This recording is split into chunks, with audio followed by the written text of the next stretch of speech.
अदृश्य दुनिया YouTube channel को लाइक करें, सब्सक्राइब करें और बेल आइकन को ऑल पर सिलेक्ट करें ताकि आने वाली हमारी सारी वीडियो आप देख सकें।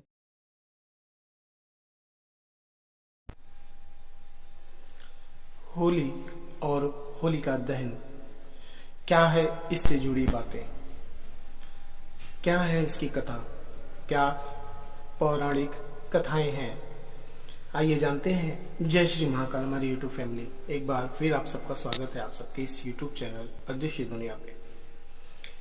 वीडियो पूरा देखिएगा, अच्छा लगेगा लाइक करिएगा, सब्सक्राइब करिएगा और कमेंट करके जरूर बताइएगा और आगे शेयर जरूर करिएगा, अपना सहयोग दीजिएगा।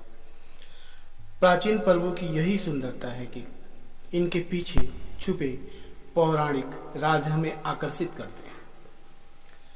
पौराणिक कथाएं, पौराणिक कहानियां हमें बतलाती हैं कि कहां से ये शुरू हुए और किसके द्वारा हुआ।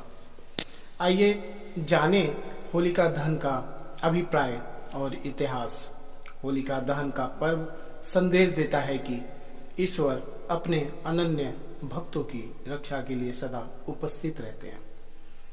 होलिका दहन होली त्योहार का पहला दिन फाल्गुन मास की पूर्णिमा को मनाया जाता है। इसके अगले दिन रंगों से खेलने की परंपरा भी है, जिसे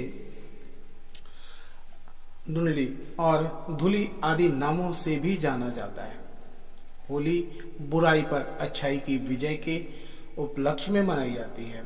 होलिका दहन, जिसे छोटी होली भी कहते हैं, अगले दिन पूर्णिमा हर्षोल्लास के साथ रंग खेलने का विधान है और अबीर गुलाल आदि एक दूसरे को लगाकर व गले मिलकर इस पर्व को मनाया जाता है। भारत में मनाए जाने वाले सबसे शानदार त्योहार में से एक होली है। दीपावली की तरह ही इस त्योहार को भी अच्छाई की बुराई पर जीत का त्योहार माना जाता है। हिंदुओं के लिए होली का पौराणिक महत्व भी है। इस त्योहार को लेकर सबसे प्रचलित है कि प्रहलाद, होलिका और हिरण्यकश्यप की कहानी। लेकिन होली के केवल यही नहीं बल्कि और भी कहानियां प्रचलित हैं। वैष्णव परंपरा में होली को होलिका प्रहलाद की कहानी का प्रतीकात्मक सूत्र मानते हैं। शास्त्रों में होलिका दहन से जुड़ी बातें और भी कई चीजों को बताया गया है।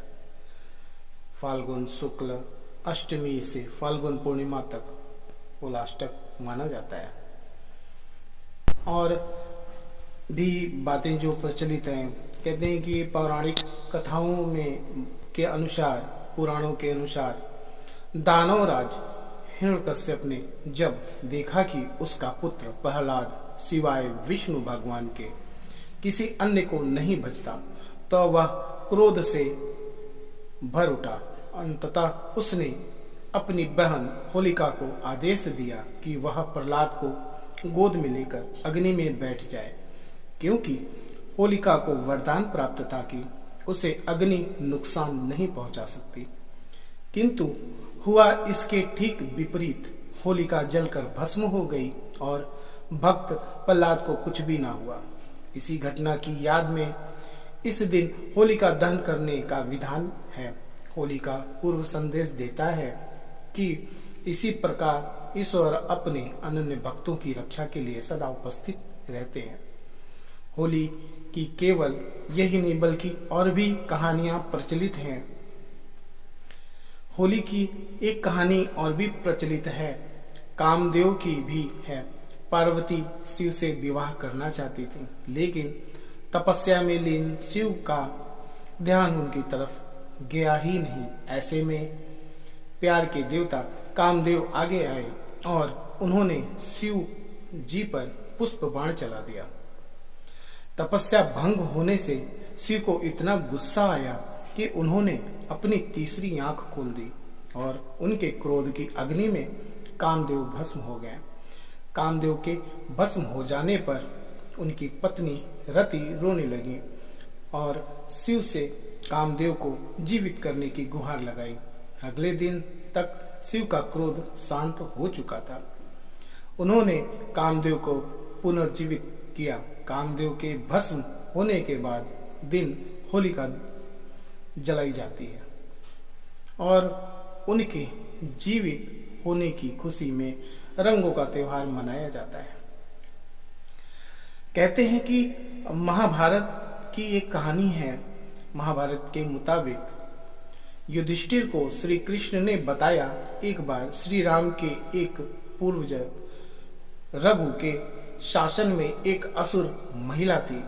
उसे कोई भी नहीं मार सकता था क्योंकि वह एक वरदान द्वारा सुरक्षित थी। उसे गले में खेल रहे बच्चों के अलावा किसी से भी डर नहीं था। एक दिन गुरु वशिष्ठ ने बताया कि उसे मारा जा सकता है यदि बच्चे अपने हाथों में लकड़ी के छोटे टुकड़े लेकर शहर के बाहरी इलाके के पास चले जाएं और सूखी घास के साथ उनका ढेर लगाकर जला दें, फिर उसके चारों ओर परिक्रमा दें, नृत्य करें, ताली बजाएं, गाना गाएं और नगाड़े बजाएं। फिर ऐसा ही किया गया। इस दिन को एक उत्सव के रूप में मनाया गया जो बुराई पर एक मासूम दिल की जीत का प्रतीक है। श्री कृष्ण और पूतना की भी कहानी इनसे जुड़ी हुई है। कहते हैं कि होलिका का श्री कृष्ण से गहरा रिश्ता है। जहां इस त्योहार को राधा कृष्ण के प्रेम के प्रतीक के तौर पर देखा जाता है, वहीं पौराणिक कथा के अनुसार जब कंस को श्री कृष्ण के गोकुल में होने का पता चला तो उसने पूतना नामक राक्षसी को गोकुल में जन्म लेने वाले हर बच्चे को मारने के लिए भेजा। पूतना स्तनपान के बहाने शिशुओं को विषपान कराना था, लेकिन कृष्ण को उनकी सच्चाई का समझ आ गया। उन्होंने दुग्धपान करते समय ही पूतना का वध कर दिया। कहा जाता है कि तभी से होली पर्व की मान्यता शुरू हुई।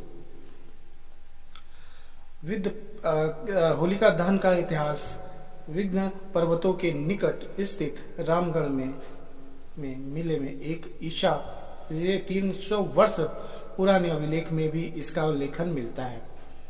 कुछ लोग मानते हैं कि इसी दिन भगवान श्री कृष्ण ने पूतना नामक राक्षसनी का वध किया था। इसी खुशी में गोपियों ने उनके साथ होली खेली थी। और भी कुछ बातें जुड़ी हैं जो इसके बारे में बताई जाती हैं। तो होली का त्योहार एक पवित्र त्योहार है, एक पवित्र चीज है जिसको हर्षोल्लास से मनाया जाता है। आज के दिन जो भी भाई बहन हमारे हैं, माता वो होली का त्योहार एक पवित्र त्योहार है। इसको प्रेम पूर्वक मनाएं और अच्छे से मनाएं। अपना ख्याल रखें। वीडियो अच्छा लगा हो तो लाइक ज़रूर करिएगा और जानकारियाँ अच्छी लगी हो तो कमेंट करके ज़रूर बताइएगा, अपना प्यार दिखाइएगा और आगे शेयर ज़रूर करिएगा। महादेव आप सबको स्वस्थ रखे। जय श्री महाकाल।